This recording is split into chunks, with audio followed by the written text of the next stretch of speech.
வாங்க மக்களே, இப்ப நான் சொல்ல போறது ஒரு வலிமையோட வாயை திறந்தா சத்தம் காது கிழிக்கிற அளவுக்கு இருக்கும் ஒரு காற்றசனை பத்தி தான். கற்பனை பண்ணி பாருங்க, ஒரு விலங்கு இருக்குது, யானையை தான் நடக்க வைக்கிற மாதிரி, பலம், காற்று வீசும், பாம்பு மாதிரி மூக்கு, ராக்கிங் ஹீரோ மாதிரி நடக்கிற ஸ்டைல். பசிக்குதுன்னா கடலை சாப்பிட மாட்டேங்கிறான். காட்டிலே கொட்டுற கொடிய மீன்ல இருந்து தேனீ கூண்டுக்குள்ள தேன் வரை எல்லாத்தையும் சாப்பிடும் மணலுண்டி. குளிர்காடுகள்ல உறக்கமா தூங்க குட்டீஸ் எல்லாம் தப்பிச்சு ஓட.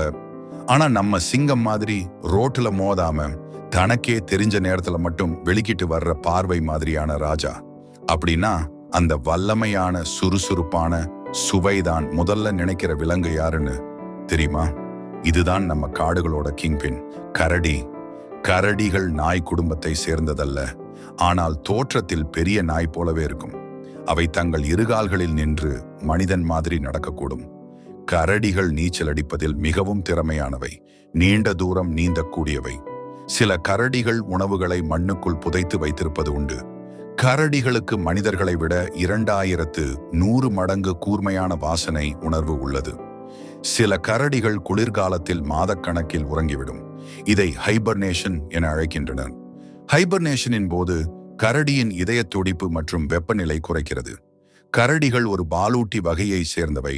தாய்கள் தங்கள் குட்டிகளுக்கு பாலூட்டுகின்றன. கரடிகள் சிக்கலான பிரச்சனைகளுக்கு தானாக தீர்வு காணக்கூடிய அறிவுடன் இயங்கும் விலங்குகள். கரடிகள் 20 மைல்கள் தொலைவில் உள்ள வாசனையை கூட உணரலாம். சில இடங்களில் கரடிகள் புலிகளுடன் போராடும் திறமை கொண்டவை. கரடிகள் ஒம்னிவோர்ஸ், ஆம்னிவோர்ஸ். மாமிசமும் தாவரங்களும் பழங்கள் தேனீ கூட சாப்பிடும். பண்ணை கரடிகள் சில நேரங்களில் இசையை கேட்டு அமைதியாக இருப்பதாக கூறப்படுகிறது. கரடிகள் பிறக்கும் போது சிறிய எலி அளவுக்கு மட்டும் இருக்கும்.